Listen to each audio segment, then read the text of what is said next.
Hi, I've recently purchased the screwdriver personal vaporizer, and I thought you might like to see what it's all about and my experiences of using it for the first few days. I'm not going to demonstrate the vapor on it in this video, because frankly you can never actually see the vapor as it really is.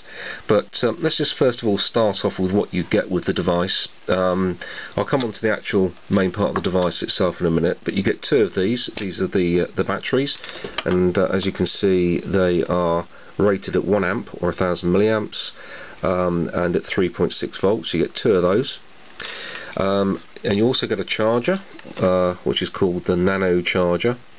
Nice little charger, very small, and for our American friends you'll be pleased to note that it has a built-in swing out wall socket connector. It just goes straight into your American wall socket, which is great.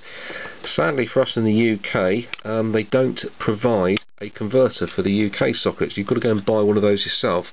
So I went to Boots the Chemist, which is a well-known firm in the UK, and got myself an overseas visitors converter, so that will just plug straight into there.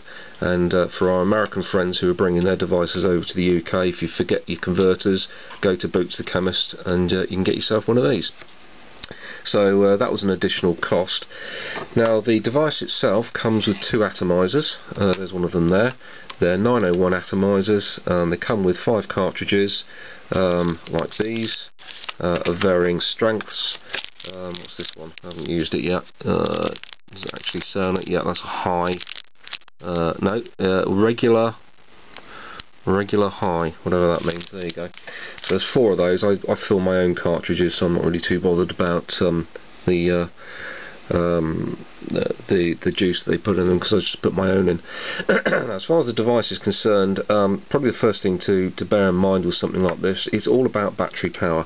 Obviously the atomizer is not made by the people who built this, because what the motivation was to have something that can provide prolonged and sustainable power to an atomizer, because the batteries on a standard electronic cigarette like this Super here only last so long.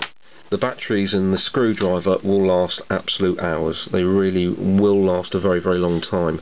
The nano charger takes about 5 to 6 hours to charge it up, probably a little bit longer, which is a long time, but then again each battery lasts a long time, so as you're using one you can put the other on charge. There are better chargers than this out there, and you can also get these replacement batteries for very little money, £3 or £4. So, you know, in terms of running costs, when you bought one of these, it's not too bad. But of course it's like everything, it's the initial cost, and that costs £100. That's a lot of money, and I thought long and hard before I purchased this to decide whether or not I really wanted to fork out that sort of money.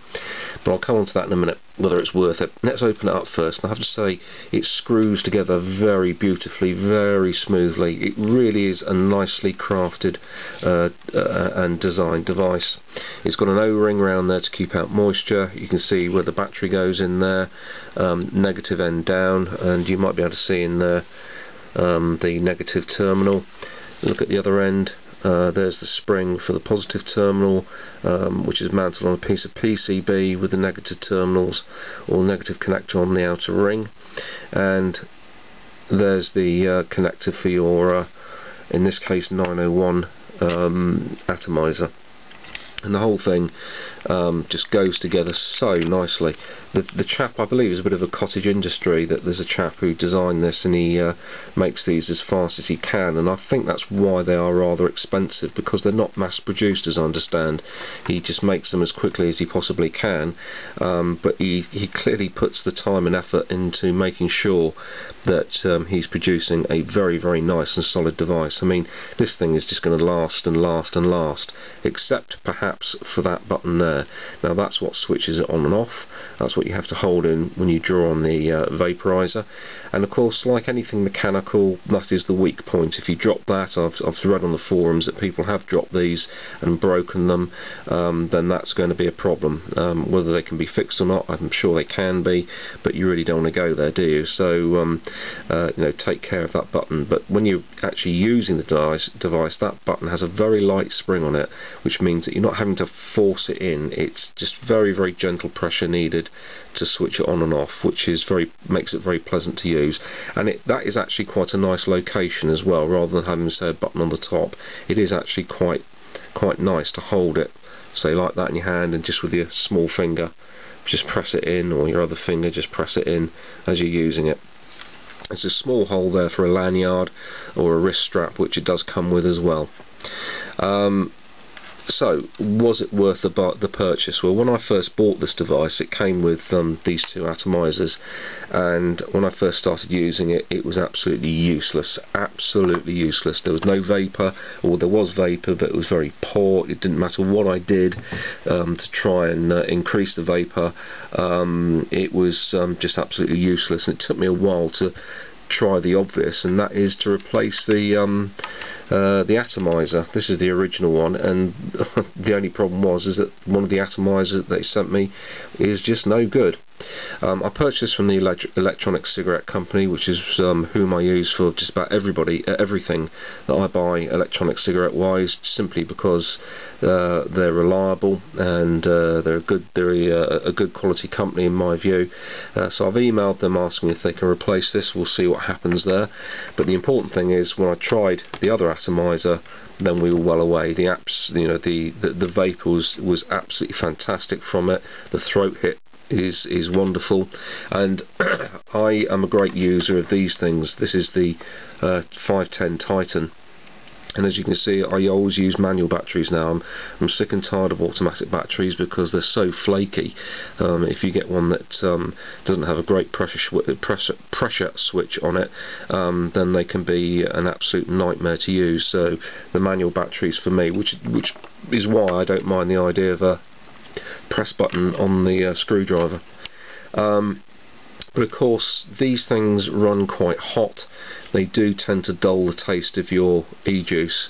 But having said that, the vapor production on the Titan is absolutely superb, and you get even more vapor out of that. Not tremendous amount more, I have to say. It's not a tremendous amount more. So for me, what this device means is battery power for a prolonged period. You're not having to constantly change batteries, because the Titan ones do go quite quickly. I suppose I vape quite heavily. I'm a fairly heavy user, so this is going to pay dividends for me. It already is in the very short period of time that I've had it. But there's no doubt that I really would like to use my 510 atomizers on the screwdriver, but the screwdriver is designed to take the 901 atomizer, so that's a problem. Now, having said that, there are people out there who do converters, so you can convert from 901 to a 510, and they do converters for other types of atomizers as well. So there are other people out there manufacturing converters, which makes the screwdriver even more versatile. So if you are thinking of buying one, but you don't like the idea of using this type of atomizer, you prefer another type, then check out the websites and the forums. There may very well be a converter that you can buy which will convert the screwdriver to the type of atomizer that you prefer to use. As I say, I like using the 510. So I have found somebody that sells converters for the 510. I have actually ordered one, but in the meantime I've also manufactured my own converter. Not very pretty at the end there, but it works, and it works brilliantly. And I can just screw my 510 atomizer in there, pop the other end on the screwdriver like that, put a 510 cartridge in the end, and we're good to go, and it produces absolutely superb vapour. Makes the whole device rather long, unfortunately, but who cares, as long as it does the job, and it does the job well. I'll probably do another little video just to explain how I manufactured that. Anyway, overall I really enjoy this device. It was a lot of money, but it's going to get a lot of use, and that's the main thing. Think about how much time you're going to use it, and if you're going to use it a lot, then it's probably going to be worth the money. Hope you enjoyed this video. All the best. Cheers for now.